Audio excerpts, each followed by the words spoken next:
Magandang araw po mga minamahal na mga kapatid.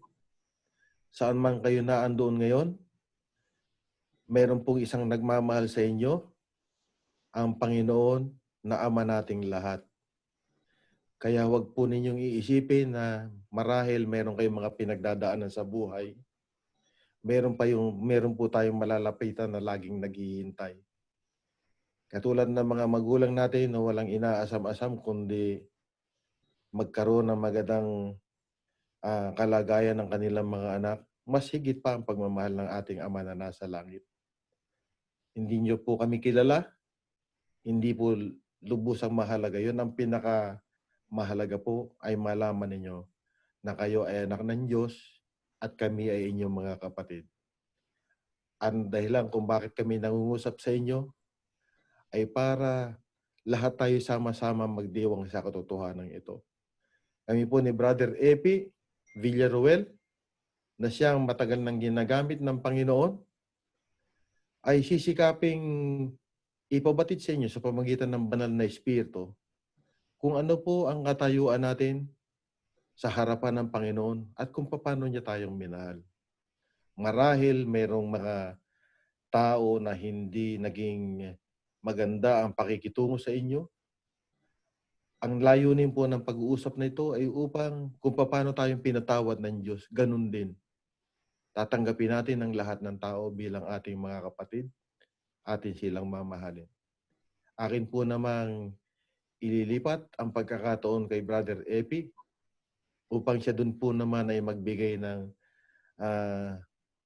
pangbungad na pangungusap na alam ko pong at natitiyak kong siya magbibigay ng inspirasyon sapagkat siya po'y marami ng pagkakataong ginamit ng Panginoon. Brother Epi? Anumang oras tayo nagkita, anong oras niyo marinig ito, kayong lahat ay aming binabati sa pangalan ng ating Panginoong Hesus. At isang napakaganda at maganda at maluwalhating pagkakataon na sa kabila ng hindi naman tayo karapat-dapat ay binigyan tayo ng pagkakataon ng Panginoon upang magsama-sama, mag-aral ng kanyang banal na salita, higit sa lahat malaman ang ating pagkakakilanlan bilang mga anak ng Diyos. So yun ang aming mga pagbati sa inyo at nawa sa pamamagitan ng banal na Espiritu, presensya ng banal na Espiritu, tayong lahat ay makaranas ng kagalakan ng kanyang pagmamahal at tiyak na kaligtasan na kanyang isinagawa sa banal na kasaysayan ng ating Panginoon Hesus. At of course, sa presensya ng banal na Espiritu. Ang unang tatalakayin natin, Brother Piper, ngayong gabi, at welcome yung ating mga kasama sa gawain, yung ating mga si Brother Alvin, Brother Rafi, Sir Levy, Brother James, Anton Wright, si Brad Marlon. At syempre, nandyan din si Rosemary. Brother Rafi, practice pa lang ito ha, kasi gagawa natin to ng PowerPoint. Practice pa lang ito.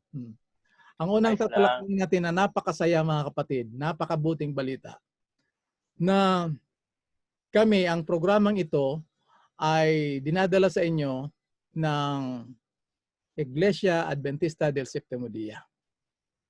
Ngunit meron kaming gustong ipabatid sa bawat isa sa inyo, sa lahat ng makakarinig nito, na meron tayong mensahe sa buong mundo, na ang mensaheng ito na gusto ko naming ipaabot sa inyo, na lahat ng tao, mula sa lolo, papunta sa lolo ng lolo,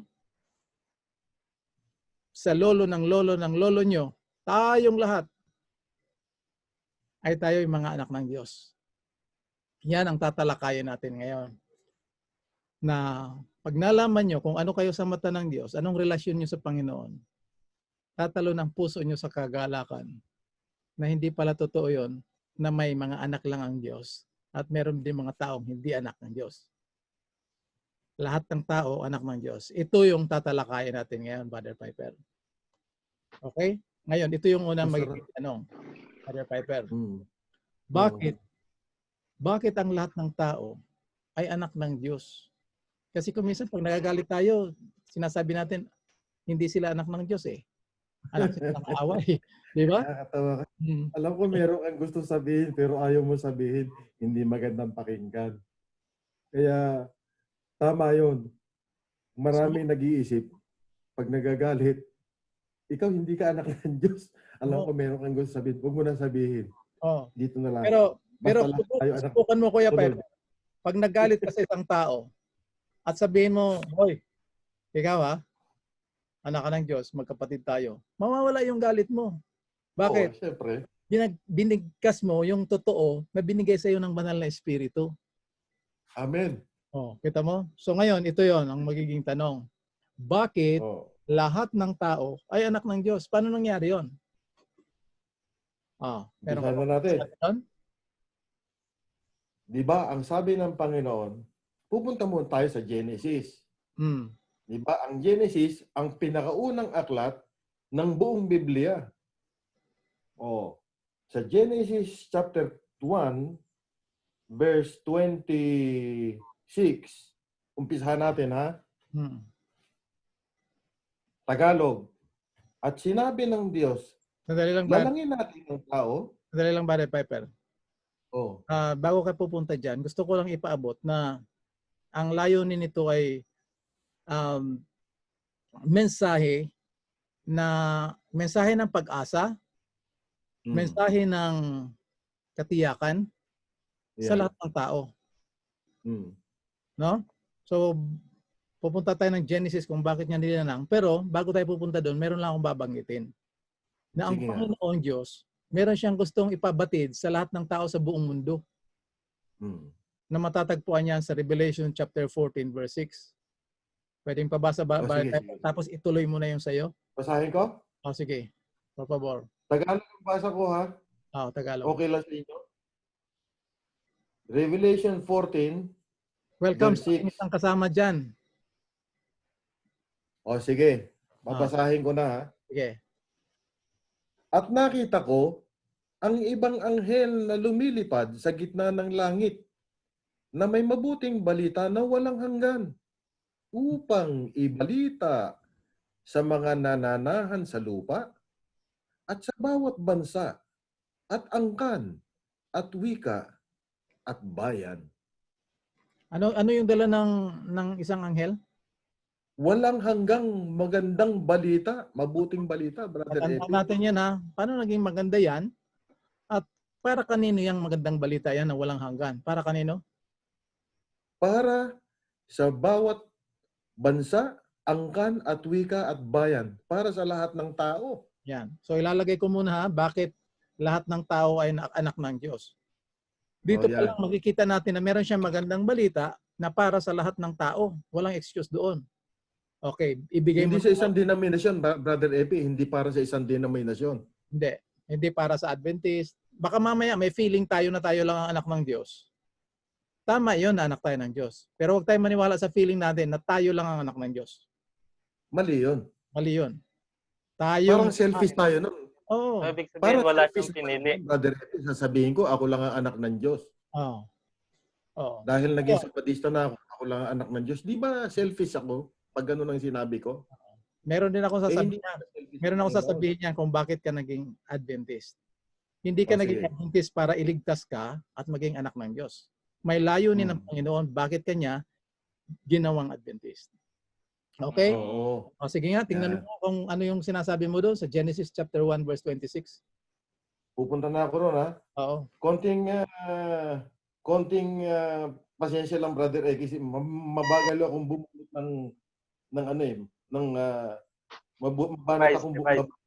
mabagal akong bumunot. Pero ito na. Ang May sabi dito, ha? May tawag dyan. Anong sabi? Take time and hurry up.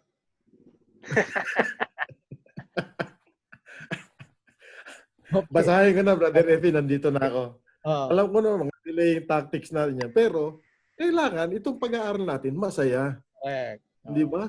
Para naman, kung halimbawang mayroong mga taong medyo pinanghihinaan ng loob at nanlulupaypay, kung nakikita niya, nag-uusap tayo, ang pag-uusap natin ay masaya, at ang pinag-uusapan natin ng Panginoon, at ang pinag-uusapan natin ng pagiging anak nila ng Panginoon, ang banal na espiritu mangungusap sa kanila. Amen. para ipaalam sa kanila na si Kristo ay kapatid nila. Babasahin ko na ba? Sige, sige. Oo. Okay. At sinabi ng Diyos, lalangin natin ang tao sa ating larawan, ayon sa ating wangis, at magkaroon sila ng kapangyarihan sa mga isda sa dagat, at sa mga ibon sa himpapawid, at sa mga hayop, at sa buong lupa, at sa bawat umuusad na nagsisiusad sa ibabaw ng lupa. Yan. Alam niyo, ang alala ko, Brother Epi, tuwing nakikita ko to, Mm. yung susog nito, doon sa panahon ni Pablo, sa magagawa, Acts 17. Oo. Gusto mo pumunta tayo ron? Ano naman ang sinasabi? Kasi ang kausap niya dito, hindi mga Hudyo, kundi mga Hentil. Sa makatwid baga, nung makilala ni Pablo ang Panginoon, nung siya ay Saul pa, na naging Paul, naging Pablo, ay nalaman niya na ang magandang balita ay dapat ipamahagi sa lahat ng tao. Nasumpungan niya, nung pagkakataon na yon, sa Acts 17, itong mga taga Athens. Babasahin ko na ba? Maiksi lang naman ito. Oo. Ha? Kasi pinag-uusapan dito, anak ng Diyos, di ba? Sige. Oo. Babasahin ko na. 17. Umpisahan ko sa 23, Brother Epi. Okay lang? Ayaw mo Tagalog. sa Diyos? 22. Sige, umpisahan ko sa 22. At tumindig si Pablo sa gitna ng Areopagyo at sinabi, kayong mga lalaking taga-Atenas, sa English ito Athens, Brother Epi, sa lahat ng mga bagay ay napapansin kong kayo'y lubhang relihiyoso. Mga religious to mga taga-Athens, Brother Epi, Areopagyo. Sapagkat sa aking pagdaraan at sa pagmamasid ng mga bagay na inyong sinasamba, ay nakasumpong din naman ako ng isang dambana na may sulat na ganito sa isang Diyos na hindi kilala. Yung ngayong inyong sinasamba sa hindi pagkakilala, siya ang inyong ibinabalita ko. Si Brother Pablo, si Apostol Pablo, ipakikilala niya sa kanila yung Diyos na hindi nila kilala. Ganda, di ba? Oh. Tapos kahit hindi nila kilala, sinasamba nila. Sumasamba pa rin sila. Ibang topic yun, pero yung tanong ba na bakit sila sumasamba, saan galing yun? Saan galing pakiramdam yun? Bakit sumasamba sila kahit hindi nila kilala? Pero ibang topic yun. Oo nga. Ganda, no? Tuloy ko, ha? Ang ginawa ni Pablo. Ni hindi rin naman pinaglilingkuran siya ng makamay ng mga tao. Sabi ni Pablo ito, yun daw hindi nila kilala, hindi pinaglilingkuran siya ng mga kamay ng mga tao.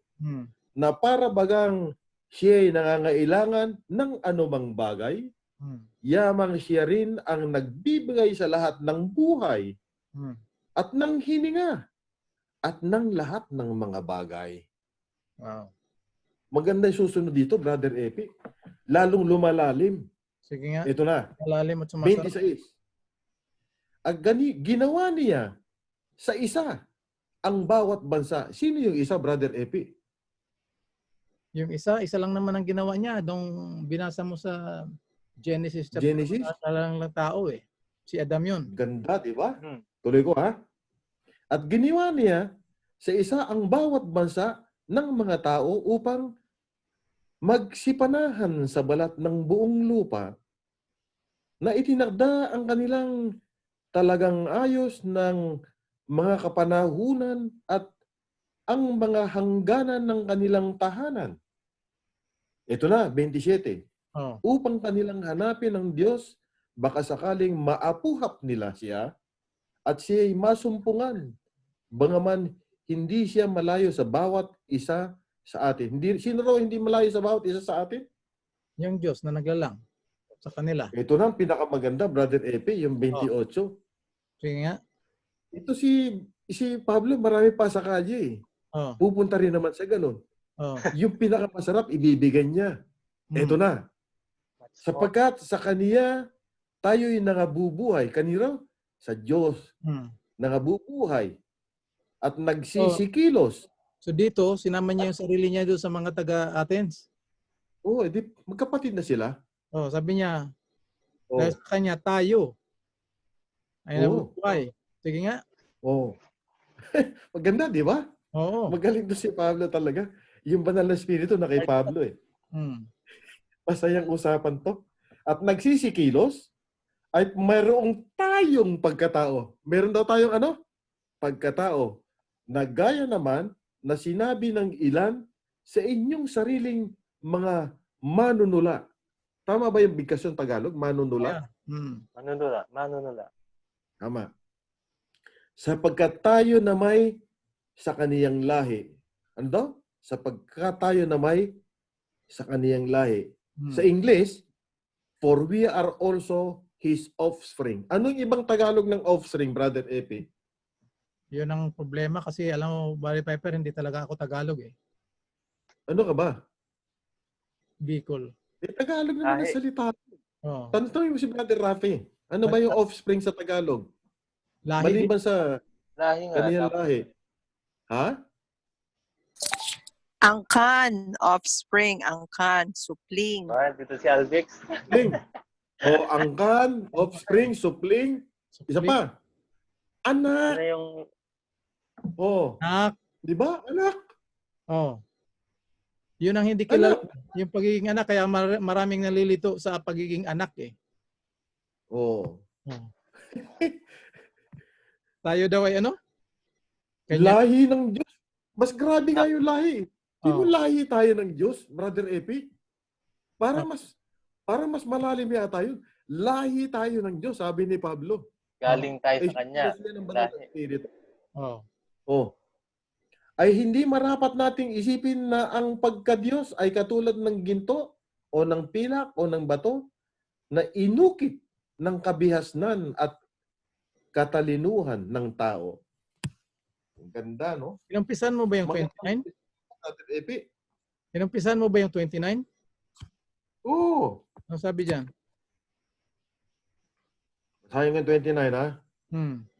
Yamang tayo nga'y lahi ng Diyos. Yun. Yan ang wala kanina eh. Hindi marapat nating Yun ang isipin kulang. na ang pagka-Diyos. Hindi nabasa yan kanina eh. Ha? Hindi ko nabasa? Hindi. Nag-umpisa lang tayo dito sa for we are also his offspring. Tapos, Oo nga pala, hindi ko nabasa. Oo. Excited kasi ako, Brother Epi. Pasensya ka na, ha? Kasi masasayang Tumatalo lang kami minsan, eh. sarap at liwanag ng Ibigay katotohanan. mo lahat. Ibigay mo lahat. Huwag mong bawasan. Pabawasan. Kaya natin yung kaligayahan natin eh. Kaya kayo mga nakikinig, sa ayon nyo at sa gusto, ito hindi opinion to. Magkakapatid tayo. Amen. Kasi isa lang ang pinanggalingan natin. Mm. O kung iisip nyo na dahil kami nagsasalita doon, mas magaling kami sa inyo, hindi totoo yun. Kami nandito lang dahil masaya kaming pinag-uusapan to, gusto naman namin ibahagi sa inyo yung kasiyahan na nararanasan namin sa ngayon. Kasiyahan at katotohanan na Ilang kami ipinagkat naging natin. anak ng Diyos. Pati kayo nakikinig, anak ng Diyos din.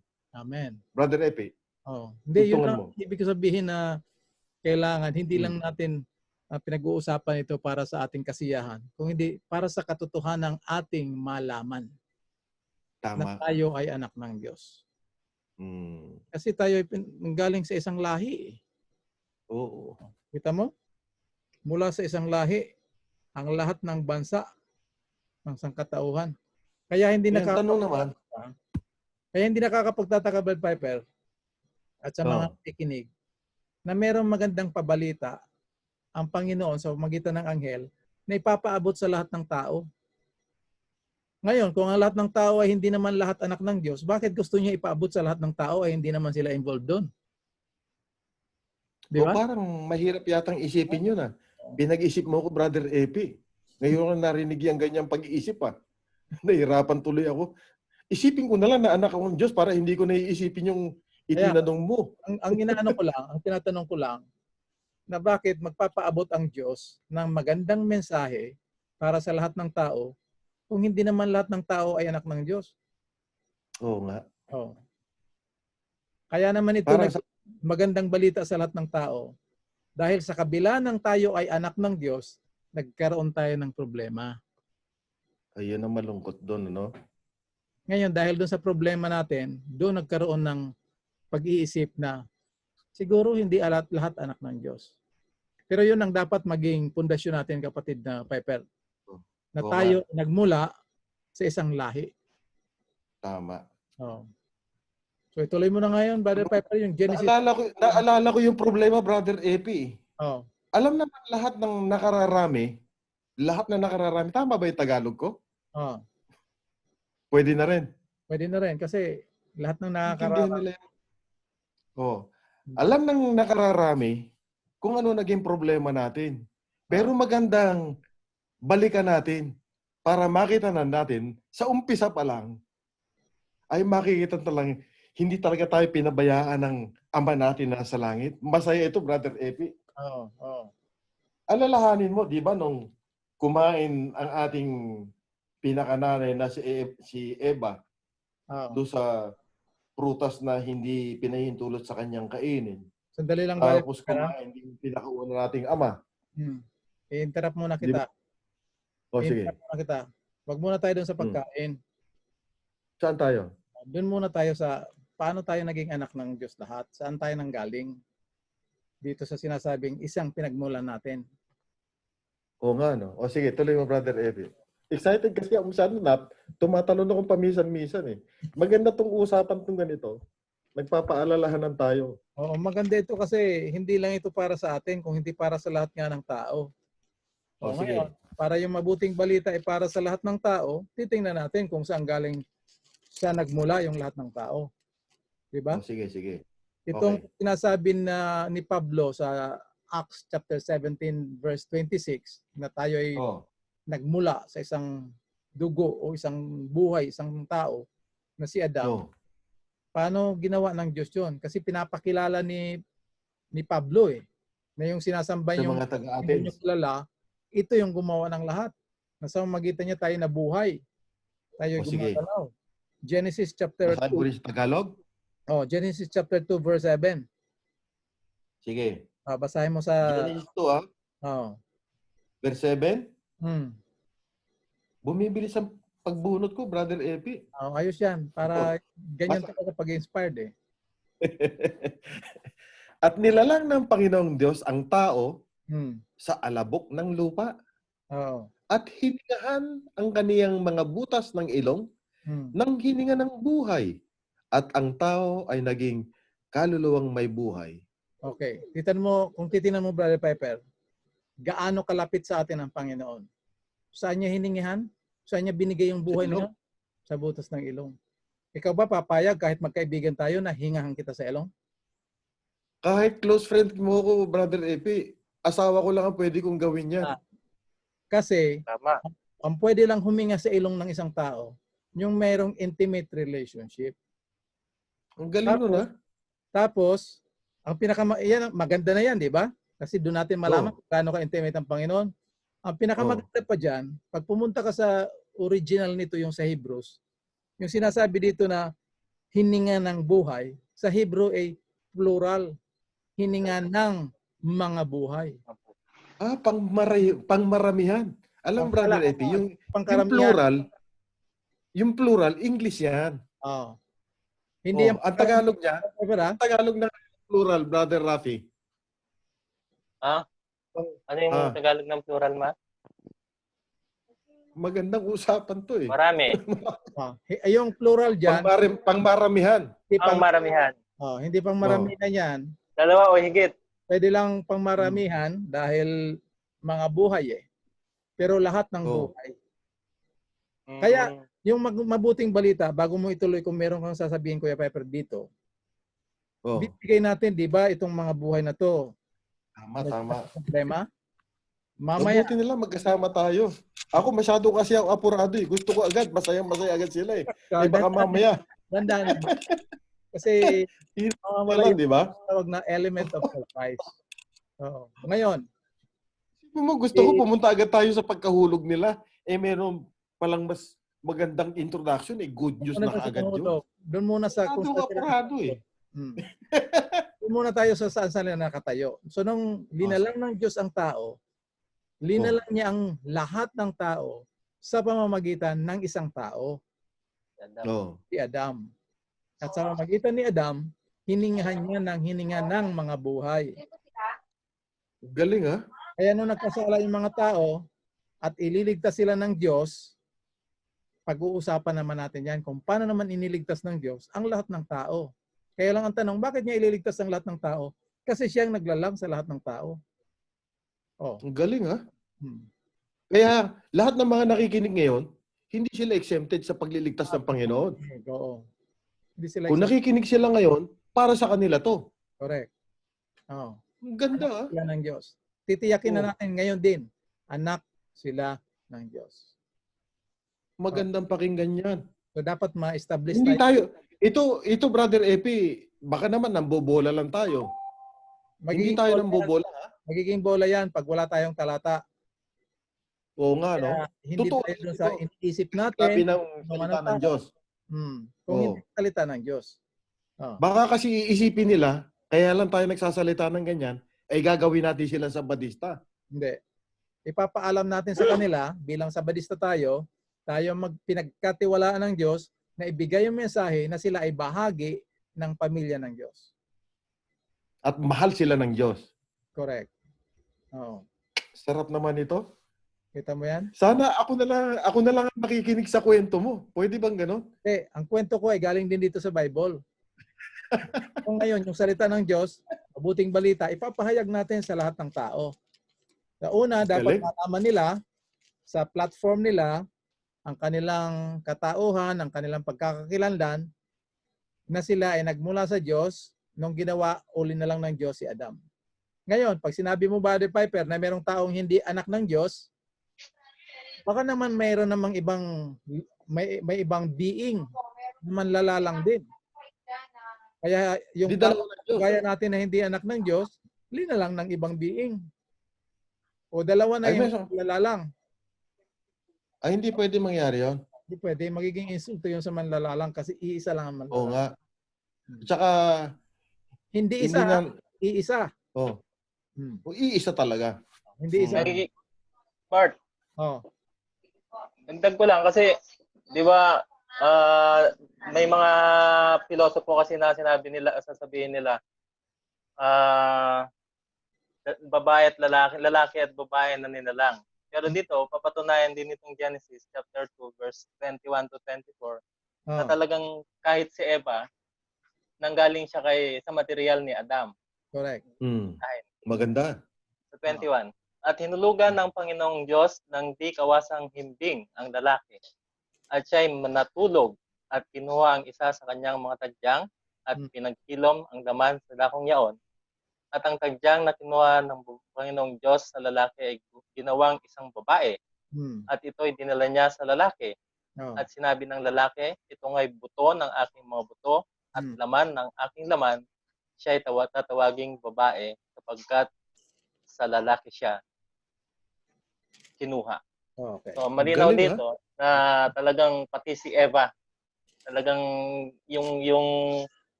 Sangkap. argument ni Pablo dun sa 17:26, ito ay nagpapatunay na lahat nga tayo ay nagmula sa iisa, si Adam, pati si Eva. Kasi minsan baka sabihin ng mga babae, hindi na lang na babae at lalaki yan. Hindi. Ang pagkalalang kay Eva, galing siya kay Adam. So tama ito ay ipinapatunayan dito, yung 21 to 23, pinapatunayan nito yung kaso yung sinasabi ni Pablo doon sa Acts 17:26 nga ang lahat nga ay nagmula sa iisa, si Adam. Ang ganda, no? Talagang Ngayon, exciting itong pag-aaral na to. titingnan naman natin to, Bud Piper. O, sige. Tuloy. Dito muna tayo sa kung bakit lahat ng tao ay anak ng Diyos. Hindi lang tayo o hindi lang sila. Lahat talaga. Oh. Dito sa Genesis chapter 5, verses Sige. 1 and 2. Punta ako doon. Pakibasa. Genesis 5. Oo. Chapter 5. Kaya mo kay Piper. Chapter 5, 1 to 3.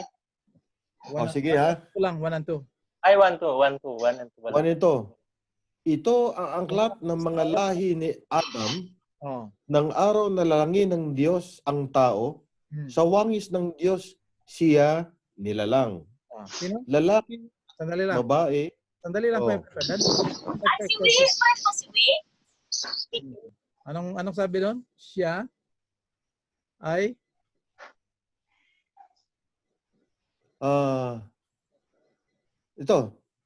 Ito ang aklat ng mga lahi ni Adam. Ang lalalangin ng araw Diyos ang tao. ng Diyos ang tao. oh, Sa wangis ng Diyos siya nilalang. siya. Yun na lang. Ilan ang nandun?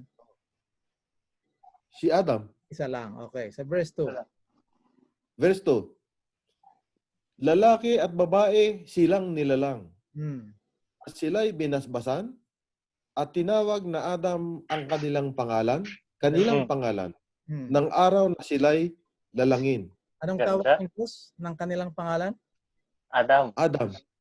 Kala ko may Eva. Bakit Adam ang pangalan nila? Ibig kasi sabihin ng ang Adam, isang katauhan, Yeah. mankind. So yung Diba? pangalan dyan, hindi identity. Oh. Yun talaga mismo. Kaya nung tinawag ng Panginoon Adam, ibig sabihin, sangkatauhan. So sinabi niya, tinawag niya ang pangalan nila. Hindi Adam at Eva. Adam lang talaga. Kasi humanity. Lahat tayo, Adam. Oo. Lahat tayo. Kasi hindi yun pangalan. Yun ay status ng linalang sila ng Diyos. Kasama si Eva doon. Ang tawag nila sa kanila. Sinong kanila? Ay wala namang iba doon eh. Si Eva lang at si Adan. Ang tawag sa kanila ay hindi Adam. kundi Adam, sangkatauhan. So yung sinasabi ni Brother Rafi na si Eva galing din sa the same material. Walang linalang ang Panginoon na ibang material. Isa lang ang pinagkunan. Kaya tama yung sinasabi ni Pablo sa mga taga Athens na tayo Galing ha? tayo ay anak ng Diyos, angkan ng Diyos. Ang galing ha? So, kailang, wala na tayong oras. Sa susunod, pag-uusapan natin kung alam naman natin, sanay na tayo at alam na natin itong mga pangyayaring ito, tatanong natin kasi alam na natin na nahulog na yung tao sa kasalanan. Ang magiging topic natin sa susunod ay ganito. Ang lahat ng tao ay anak ng ang anak ng tao ay tayo lahat ay magkakapatid sa Panginoon. Ngayon nahulog tayo sa kasalanan. Ito yung magiging tanong sa susunod na pag-aaralan natin. Na wala ba ang kanilang pagkakakilanlan nung ang tao ay nahulog sa kasalanan? Sabihin ng pagkakakilanlan sa English, status yan, di ba? So, kanilang identity. Tama. Na wala ba? Yan ang pag-uusapan. Pagkakakilanlan, Brother Epi ha? Ha? Pero yung mga magagaling mag-Tagalog dyan, yung pagkakakilanlan, magaan sa kanila yan. Katulad si Brother Rafi. Tagalog na Tagalog yan. Alam na alam niya ibig sabihin ng pagkakakilanlan. Identity. Hi, AB. Welcome. Ibig sabihin pala part, papasok din yung tanong dyan na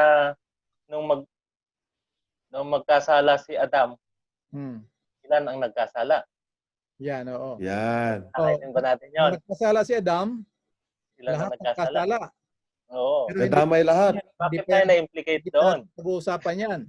Doon muna tayo sa pagkakakilanlan. Dahil kung linalang ng Diyos ang lahat ng tao, so ang lahat ng tao ay anak ng Diyos at gusto niya yung magandang pabalita ipaabot sa lahat ng tao, maganda yon. Malaman, marinig ng tao na, wow, anak pala ako ng Diyos. Kita mo? Pag nagalit tayo, sabihin natin, anak ka ng Diyos. Good news yun. Tanggal yung galit mo. Kasi bakit matatanggal yung galit mo? Kasi nag-declare ka. Ikaw, anak ka ng Diyos ha?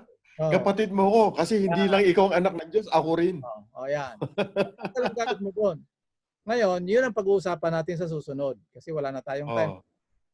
Kung nagkasala ang tao, ilan ang nagkasala at sila ba'y anak pa rin ng Diyos o natanggal yung pagiging anak nila? Nawala ba yung kanilang pagkakakilanlan nung nagkasala yung si Adam? Yan ang pag-uusapan natin sa susunod. Kaya mga kapatid, Kailan tayo mag-uusap ulit? Next Monday. Bukas ng gabi? Tuesday, it's Pilipinas. Pinapractice pa lang natin yung approach natin. Ito kayo excited eh. Nakarecord ito practice. Naka-record. Yan ang Pero, pag-uusapan kasi natin po- mga kapatid sa susunod. Abangan natin kung anong nangyari sa bawat isa sa atin. Nahulog tayo. Paano tayo nahulog sa kasalanan? Bakit tayo naging makasalanan? Natanggal ba ang ating pagiging anak ng Diyos sa atin? O ano ba talagang tunay na pangyayari? Yan ang abangan natin sa susunod na ating pag-uusap at titingnan uli natin yan sa salita ng Diyos.